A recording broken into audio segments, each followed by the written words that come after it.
Tay? Ano na naman kayo gagawin natin ngayon? Wala na naman tayong gas. Ano ba yan, Tay? Gas na lang eh. Wala pa. Bukas, may Judith na naman tayo ng kuryente. Tapos, sa Miyerkules, mayroon tayong Judith ng tubig. Tay, ano bang gagawin natin sa buhay natin? Lagi na lang ganito. Laging delay ang pagbabayad natin.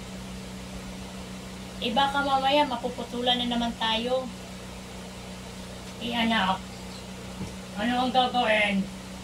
Wala naman ako trabaho. Ayan nga, Tay eh.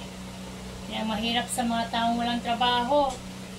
Hindi na nakakabayad ng mga obligasyon sa buhay. Di ako na lang, Tay. Tatrabaho ako. Anong gusto mong trabaho, Tay? Kaya kong gawin yan. Huwag lang kayabangan, Tay, ah. Baka mamaya madimanda tayo. Mamaya makulong pa tayo. Gusto mo magwalis na lang tayo sa kalsada. Okay na siguro yan, Tay. Eto, nakasombrero na ako, tayo. Ayaw mo? Sige, Tay. Alis na ako, ha. Sige, para magpambayad tayo ng kuryente, tubig, at saka gas. Bye, Tatay. Love. Tay? Ay, nako. Hindi daw ako pwede magwalis.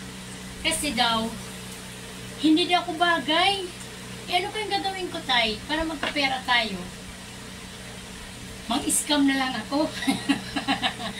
Ay, nako, Tay. Ito tayo yung walis ko. Wala namang selfie to. Galing ako doon. Hindi naman sila papayag na magwawalis ako. Hindi daw bagay sa akin, Tay. Anong gagawin ko, Tay? Ikaw, anak. Bahala sa buhay mo. Ayan, Tay. Sinasabi ko sa'yo, Tay, eh. Yung anak mo, walang tatanggap na nagwawalis sa kadaanan. Kasi, mukha daw akong mayaman. Pero hindi kaya yaman natin, Tay. Wala nga tayong gas. Wala tayong pambayad ng kuryente, tubig. Ay, ano ba? Tulungan mo ako mag-isip. Bahala ka, anak. Anong gagawin mo? Sige. Bahala ka na.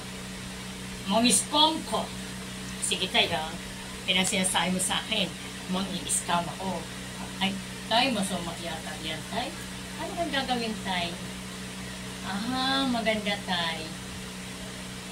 Magtitinda na lang tayo. Ng ano? Ulam, Tay.